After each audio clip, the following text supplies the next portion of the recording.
welcome to our Business Advocacy podcast. We are so excited to have our special guest today as we talk about our legislation. I've, of course, got my co-host and fearless vice chair for advocacy here, William Morgan. Thank you so much, William. Sure.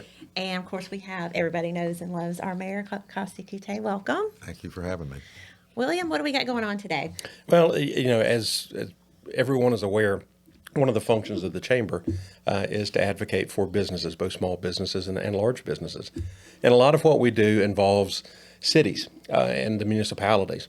And the things that our members have said that they would like to see sometimes fall in line with what the city is working on, sometimes it doesn't. So I thought it would be good just to kind of run these by the mayor and see where we are, this kind of a state of the city, if you will. Kind of a follow-up to our lunch that we had a few weeks ago. Absolutely. On the economic development front, Costi, what some of the members have said and what the board has voted, that we want to support tax policy that encourages growth, investment, and job creation, support development related to affordable and workforce housing, we know how important that is, and revitalization of South Statesville. I know we've discussed all of that when I was on council, and that continues to be ongoing, right? Right. And we'll just start right there. In my mind, one of our great partners in South Statesville is the Statesville Housing Authority, and you can see the improvements that they have made to their property. As a matter of fact, they're going to open the parking lot and a skate park that some of our kids have desperately indicated they need on July the 29th. Their property is a gateway into South Statesville, and if you've noticed, we have improved the sidewalks there. We have put some of the brick patterns throughout, and we have installed lighting, which is not the same as, but consistent with the downtown lighting. And so incrementally, we're going to make that leap. I think you both know that we are under construction for a new Fire Station 1, which also is a gateway into that community and will be a real catalyst for the improvement and growth in that area. We, of course, support growth of our community, and it's growing astronomically. I remind everybody that we have one of the lowest combined tax rates in the region, but as William knows from his experience on the city council, it's funny, everything in our daily lives costs more than it did last year or the year before, but for some reason they think government can operate on the same amount, that salaries can stay the same, and that those people can feed their families on the same pay that they had the year before, and it just doesn't work that way. So this is going to be an interesting year. We have actually found an additional revenue source that we have not tapped in the past that's going to help us this year, but we're really excited. And one thing I wanted to say in the area of economic development, the latest announcement that we had, which sounded so good, may not have sounded that good to the casual observer because it was only a $6 million investment. What failed to be reported, or not reported, but failed, it wasn't emphasized, was that those people are going into a 265,000 brand new building, square foot brand new building that costs, probably between $30 and $50 million to construct, and was also part of the deal as well. We adopted, with the assistance of the Iredell Economic Development, an incentive policy that's a lesser incentive policy than we give to the end user, but an incentive policy for the people who want to build speculatively. And so that's the first example of how that can work here. So that's going to be a clean, high-paying job industry, a lot of room to expand. Also will be the catalyst for another building, because the folks that built that building have property to build a larger building on the same. Are you talking about Epic? Is that Yes, that was great. And that's very exciting. But it's happening. It's happening all around. So we're very attuned to that. We've at this point in time, our state has a significant surplus. We stay in constant conversation with our legislators, who have been very receptive and generous toward the city of Statesville. And what we've been seeking is money for things that we would need to do anyway. A couple years ago, we received a grant of $20 million from the state with the assistance of our legislative team, and that's to replace our overdue and decaying trunk line that provides the water for 2/3 of our city. It got misunderstood. The line does run to Troutman, but it's not to serve Troutman. In no way would we ever have the concerns of Troutman above the concerns of our citizens. So it's to serve our citizens here. And if Troutman is an ancillary beneficiary, then so be it. But that line is for the citizens of Statesville to get them into the next 100 years of growth and water growth. So things are going very well, and we certainly, I would say, we support those areas. Finally, I want to speak on the area of affordable housing, because I think if you ask that, everybody has a different opinion about that, what that is. What that means. There are at least 12 bills in the legislature this time that attempt to deal with that. And some of them just got thrown out there pretty quickly, and they're being sort of vetted right now to see which ones will be best. But it's becoming more and more difficult to create affordable housing as prices of materials and land and all that go up. And also Airbnb, VRBO, outside investors who buy up properties at any price and release them at exorbitant rates. There's pressure at all levels.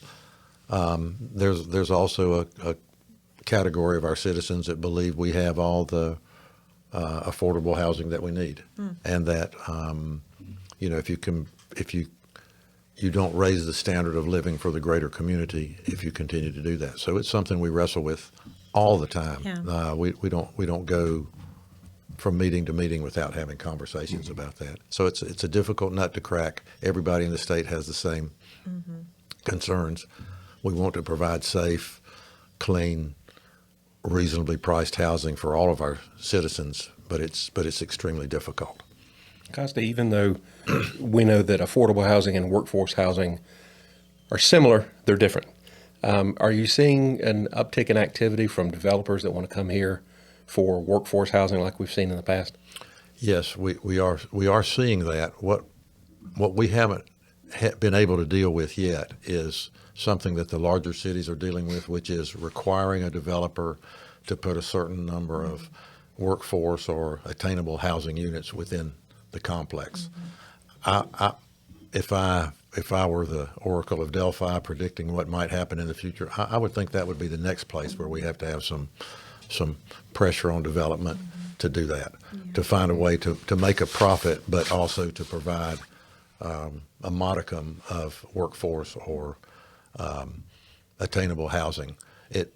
From my experience, William, when you say age appropriate, all of a sudden some of the obstacles seem to go away. When you say affordable or workforce, people have all these notions about what's going to happen. Misconceptions. Misconceptions, Sure. absolutely. Right. But if you say affordable, they think it's, people like me and you.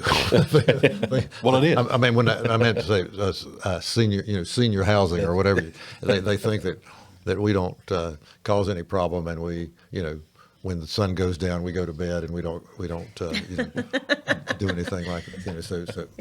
But anyway, it is an issue that is on us right now. Another question is, what about apartments or condos, that sort of thing? Are you seeing an uptick in some of that? 'Cause I feel like that's unbelievable residential. I think I mentioned at a previous meeting that in 2020 there were more housing permits of all types issued in Statesville than ever in its history. In 2021, it was 250% higher than that 2020 number. And I don't think the final results are in for 2022, but they are even higher than 2021.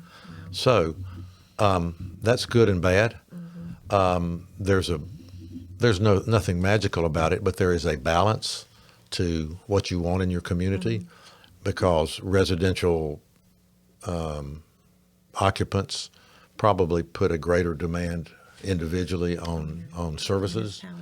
I use the example of the airport, which is one of the biggest gems in our crown. But the airplanes, I mean, the owners of those airplanes pay taxes, but they don't require much service. So it's good to have a big industrial customer or expensive airplanes and buildings at the airport, because that helps to moderate the taxes on the individuals. Right.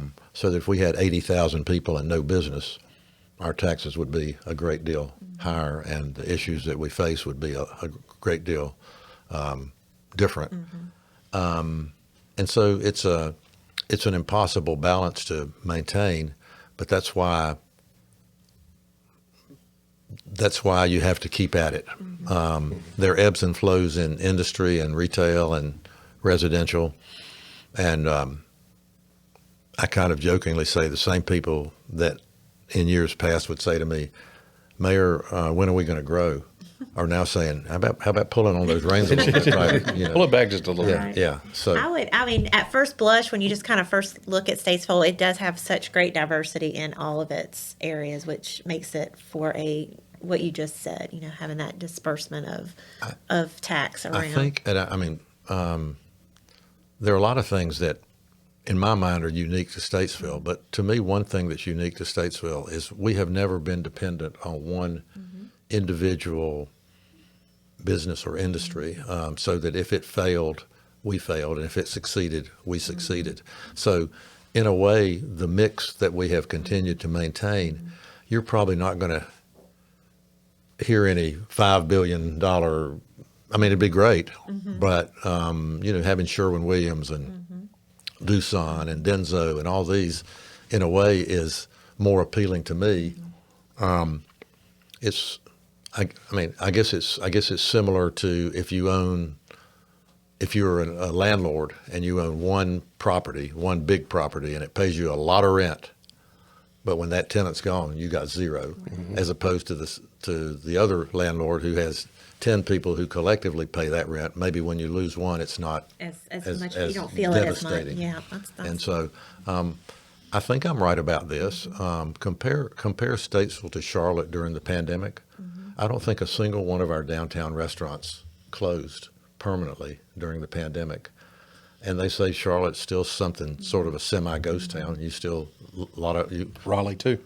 Yeah, they haven't reopened. You can't get a cup of coffee downtown anymore. We've got more places you can get a cup of coffee in downtown Statesville than we have ever in our history. So that's, I mean, I'm not saying that we're great and they're not, but I mean, to not be so dependent on the banking industry or so dependent on some large, electric battery manufacturer or something like that, which sounds good and is good, but when they go another direction, which they often do, that's sort of devastating to the economy of a community. Going back to your comments on economic development, as we know, this is budget season, and individuals in Iredell County got their new revaluation on the property. Some were happy, some were very upset. And of course, the county's going to have to deal with that, and the city's going to have to deal with that too. But we've got a lot of capital projects that are finally coming to fruition. And as you say, they're not free, and they're costing more now than they initially were planned to be because of overruns. Do you want to touch on some of those projects that we're seeing now? Right. We talked briefly about the fire station, and that's underway. We have committed as a council that we are definitely going to complete the warehouse garage renovation, which is not exciting to the public, but it's an exciting project for those of us there, those people that work there and those people that are elected, because what we found was that the location is as good as any location we could have chosen. So we've bought just a little bit of additional property, and we're going to piece by piece renovate on the existing site. So that Winston Avenue site will, and that's a $20 million-ish kind of redevelopment, and most of that was contracted prior to the big price increases, so that was anticipated. The second one that is definitely going to be completed is an expansion of our police department at its current location. There was some controversy over that, but I think at the end of the day, most people who are smarter than I am say that in a community of our size, it's good to have all of that in one central location. I'm proud of the fact that we have the depot site. That's owned by the state of North Carolina, and we have a long-term. Well, we have a lease that has a long-term number of 2-year extensions. We just got another 2-year extension at $500 a month. We may not need it as a police operations center in the future, but I think most people believe that for $500 a month, we can't do much better than that site for some local purpose. So we're excited about that, and there continues to be a lot of conversation about what we call Fire Station 5. If there is an area that has sort of been donutted out of service, it's the area around the Armory and the old museum, Gaither Road and Museum Road, and in the area where Randy Marion's Chevrolet operation is. So we've been looking at properties there, and we actually, the latest thing is that we're in negotiations with I guess you'd say a nonprofit that has property that they may be willing to swap or trade with us that, again, would be in an ideal location. What has happened just over the last few years, it's really phenomenal. The modeling of where a fire station should be located, for example, or where anything should be located is so sophisticated that it used to be you had to, take a piece of string and measure from here to there and say, well, that looks like about 4 minutes to me, and that looks like about 6 minutes. But now you can say, I want a fire station right there where Shannon's Cup is, and in about 30 seconds, it can tell you how far it is from William, how far it is from Costi, how far it is from the other side of the room. And so we're looking at a couple places that, just like Fire Station 1, would be ideal locations. There are also the other fire stations are, especially the one out Front Street, needs some work. So those are things that the city will be doing that demand our attention. And of course, that's aside from streetscape improvements in South Statesville, improvements to the Green Street Garfield area that we're contemplating now.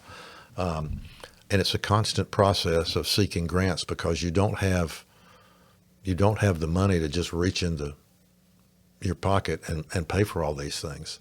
So what we've done, and I think it's great, and I in a way I wish we'd done it sooner. We have hired they're called Davenport Financial Associates, and what they're helping us do is understand how we could better deploy our fund balance to create more projects. And the problem that we've got, and I guess this would be the same on every city council in America, you've got some people who believe you can borrow your way to prosperity within reason. You have others who believe you must maintain a pay-as-you-go mentality. And, of course, you can see the difference. If times continue to be good, leveraging your fund balance is a good idea. But if we do go into a deep recession, or if there are other problems, some businesses shut down and the unemployment rate goes up, then some people would be happy that you pay as you go. So we're going to have to wrestle with that. But there are other needs. I think at last count, and this was before inflationary increases, there was around $70 million of true needs and not wants. Wow. And we don't have $70 million, but we have the ability to leverage it and borrow 70 if we would like to, or leverage some of it and borrow some number less than that. So we will through this budget season and in the future continue to wrestle with that idea. And it'll be lively discussions, as it always is during budget, especially with a new revaluation. Do you go revenue neutral, some combination? What are you going to do? So, and let's not forget the airport, the construction of the terminal at the airport too. Outstanding, and that's moving along great. And we have good friends and good partners in the state that are helping us with that. And as I said, that is such a jewel in our crown. Again, another stroke of genius by our grandfathers and great grandfathers or whatever who in 1939 said that looks like a good place for Sky King to put his 3 or 4 planes, and it was just some guys that had little private planes, and that turned out to be the place, and then voila, it's outside the Charlotte fly zone. People coming and going can get in and out of here more easily, and the expansion of the airport. The length of the runway is so important. It's funny. They have an interactive map that shows you where the planes that leave and enter Statesville Airport are fueling. The number 1 place, of course, is Statesville Regional Airport. The number 2 place is Tulsa, Oklahoma. And that's because the jets that are big can't fill up all the way because they don't have the ability to take off and get all the way across country. So they have to put in less fuel, and when they get part way across the country, then they can complete it. So I told people, when I'm doing a dog and pony show, I'll say, do you know the place in America that's going to be second most affected by the expanded runway? And nobody can guess. And I said, Tulsa, Oklahoma. And they'll look around like, what? What are you talking about? And it's for that reason, because and it'll increase the revenue that Statesville will receive because they'll be filling. Correct. Correct. Correct. It's a great opportunity. It's good all the way around. Yeah. That's right. It'll pay for itself at the end. Absolutely. That's wonderful. Any other questions as we wrap up? No. Anything? Is there anything you want to just kind of put out there, Mayor? Wow. Well, there's a lot I could put out there. I just encourage the citizens to be engaged. I guess I'm feeling today as if people are less and less engaged on serious matters and more engaged on one-shot issues, and it's always been that way. But we've had a lot of tragedy in our community, and I've heard very, very few comments about that. But you hear more and more comments about things that maybe are going on in a particular area, the NIMBY, not in my backyard type mentality. So I just encourage people to stay alert to what's happening in the city. I think we have a council and have always had a council who, for the most part, is receptive to what you've got on your mind. And I have always thought that I can't always give folks the answer that they want to hear, but I can always give them a response to their inquiry. And at the end of the day, they might still be upset, but they won't be upset because you didn't care or were not responsive. So I ask the same thing in return, that if you've got things that affect us all, and I speak to the shootings. I mean, we haven't had the tragedy to the extent that some of these mass shooting areas have had around our country, but we still are experiencing that. I think,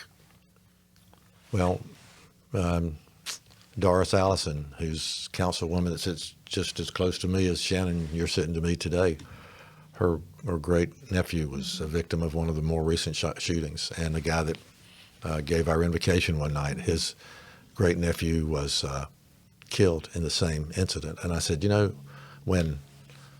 if I can't get engaged or excited or emotional about 2 people sitting within 20 feet of me who've suffered the most horrific tragedy you can imagine, then we need to move on. So I just ask that. We've got a great community, we've got a caring community, but we need to have interest in those topics that maybe are outside of our daily wheelhouse, so to speak. And you can always watch the council meetings on Channel 20, on Spectrum, is that correct? And also on YouTube. YouTube. Or come in person and listen. Yeah. And actually, just real quickly, we had a very interesting meeting, I guess the second meeting of last month. Big crowd. There were a couple of interesting topics on the regular agenda and a couple of topics that people wanted to address during the public comment period. And you have to have some flexibility because there's a limited period of time that we can allow for that. And I want to comment. I want to congratulate the community on following the rules and honoring the commitment. And it made it. It was still difficult for us, but it made it much more much less difficult than it would have been if there hadn't have been some great level of decorum throughout the crowd. So that's what makes me proud every day, that for the most part, we know one another, we care for one another, and we want the best for one another. And it can't always be 100% of what I want or what you want or William wants, but we can work together and accomplish that. And I think that the better we know one another, the easier it is to reach those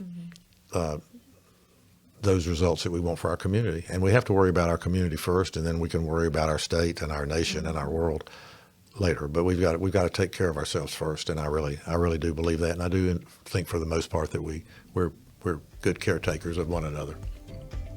All right. Well, thank you for your time. We appreciate that. My pleasure. Thank you very much. You.